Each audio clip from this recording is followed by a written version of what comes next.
Introduce Brendan Schaub month from It hell. really is remarkable to go from this Give it up for the great and powerful Mr. Brendan Schaub! to having to hold Pale UFC fighter your to 70-ticket live show across the road from your good pal Joseph's venue, the Papi Gringo. mothership, as he won't let you perform or host it there. Only a few days later, his 2-year-long lawsuit with the small YouTuber Unique rules against Brendan Schaub's Thick Boy Productions. He claimed Unique was saying horrible things about his family here. We have a lawsuit with a guy who made like 3,000 videos. Now, if you're gonna go out there and defamation, like, you know, whatever, Brendan hit his kids or his wife, well, then you got my attention. I'm gonna come after you. He's allowed to The court criticize. case itself was based in copyright infringement, not defamation, so Schaub's statement made 0 sense. The court ruled that Unique's use was fair and legal in 3 of the 4 statutes for fair use, only falling short by using too much of Schaub's content to make his critiques. Unique himself, however, has his own abuse allegations against him, so the internet really isn't supporting either side. But at least on a positive note, there's now further legal precedent for future YouTubers who are hit by salty millionaire legal battles. Hilariously, the court ruled that the Here's the copyright claims. fighter and the kid is more factual than creative, and called it the equivalent of a daytime TV talk show that also It's actually hilarious. shows copyrighted clips. Their lawyer, however, stated, Thick Boy argues that the works are not transformative because they provide no commentary or criticism of plaintiff's copyrighted works, but rather commentary on the content of those works. It might mean no criticism and just commentary, but the wording is a verbal train wreck. Only the best legal minds. Unique is claiming Schaub's legal defense kept calling Brendan Brian Schaub, so maybe it's not surprising at all. Brian, what? It's worth noting that Unique Who's that? represented himself without any legal experience up until the end of the case, where he was then helped by one of Brendan's ex-lawyers. Many in the comments seem to think it's podcast cringe, and Ex-lawyer, really? an Aussie YouTuber and ex-lawyer, and unless he used to represent Brendan Schaub, it just doesn't line up. The lawyers he still had seemingly weren't too fussed. They've been paid either way, I guess, so it looks like Brendan was taken for an expensive ride quite a few times. His quote about going after his haters with He monster actually scammed. lawyers in dark places, then filing copyright infringement instead of defamation, it makes absolutely no sense from any angle. Considering the case was covered by Penguin Zero and many other big channels, all it did was Streisand affect Schaub and hurt his reputation even more, losing public support majorly, endless legal fees by this point, and it was, again, all for nothing. He's hated already. Why is he keep doing this? Alone every other drama he has caused with other podcasters, Dana White, and other fighters, every bridge must be burned. Now the fighter and the kid goes live to try and breathe some dying breaths into Callan and Schaub's flailing ticket sales, Live podcasts suck, dude. Brian's doing it now, but whatever. Live podcasts are a disaster. and they're still pulling the special guest trick to try and sell more tickets.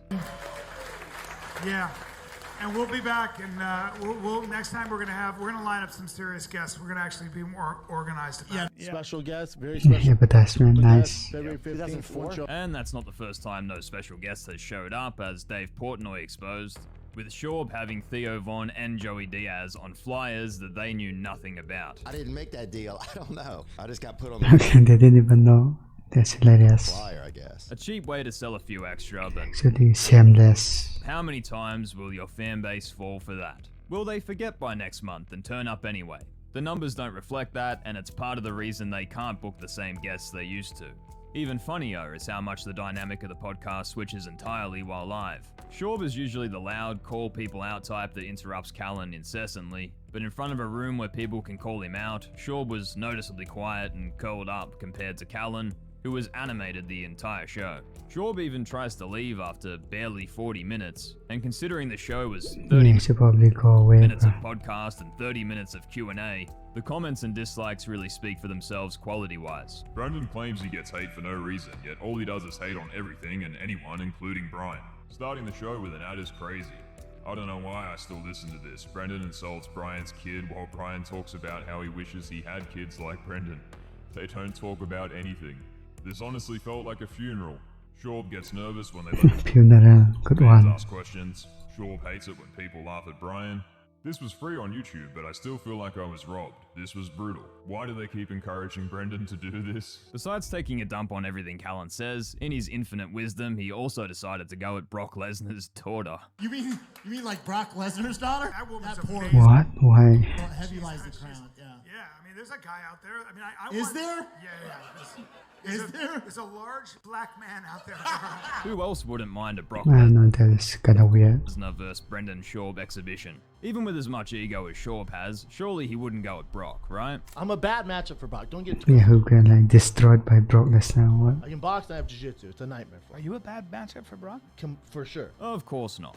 The inflation of ticket sales and cost of living means people aren't putting a Brendan Schaub live show at 10:30 p.m. Yeah, on be a like the shortest knockout ever. weekday at the top of their priorities. The funniest one in recent memory, because I have CT, and would be when D'Elia came on, and he was like, and then jumped over the f***ing couch. He's so funny. But you don't. Again, that's an. But it's all okay because Brendan is doing one community service to make up for it all. Verbally torturing Chris D'Elia on the golden hour. Since he was cancelled for alleged Bill Cosby level crimes according to his ex-manager, he has nobody else to work with but Mr. Schaub.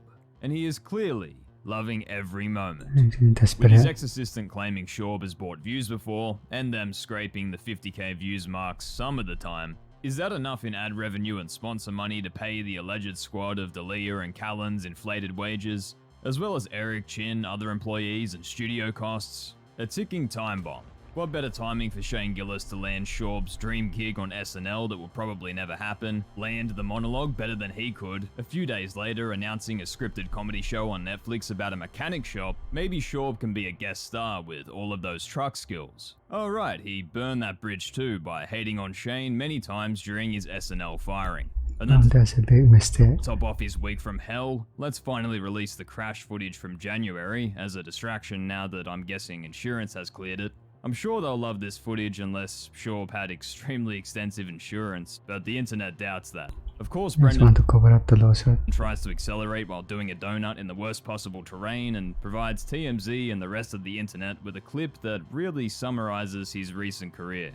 All that work I put into it. You didn't put any work into it at all, Brendan. All you did was drive it to a mechanic. Lifted truck, super soft ground, traction control on, attempts donut. I thought you were giving up on comedy. This was hilarious. That'll be a nice bump for his pod. Holy shit. Content. Making a truck-based YouTube channel, wearing a Dodge Trucks hat and a donut hoodie and flipping his TRX while doing a donut is comedic irony well beyond the capabilities I thought Schaub had.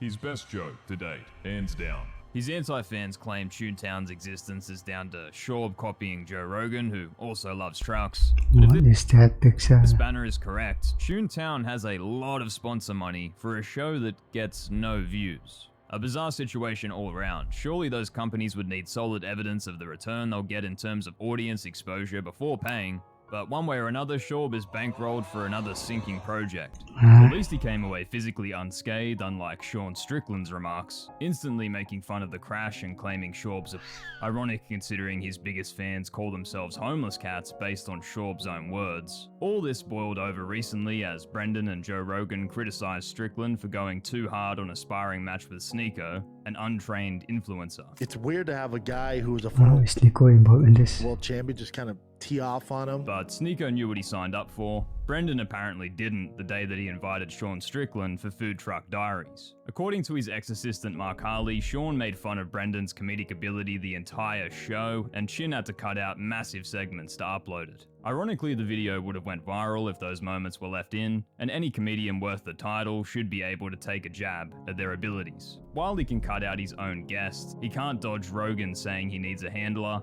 or the endless Kill Tony amateurs that use him as a punchline. On a scale to Brandon Schaub to 10, what'd you rate it? Anything but facing the criticism, owning it, making fun of himself a little, and growing as a comedian. But until that day, the Brendan Schaub effect lives on. What do you got, Chin?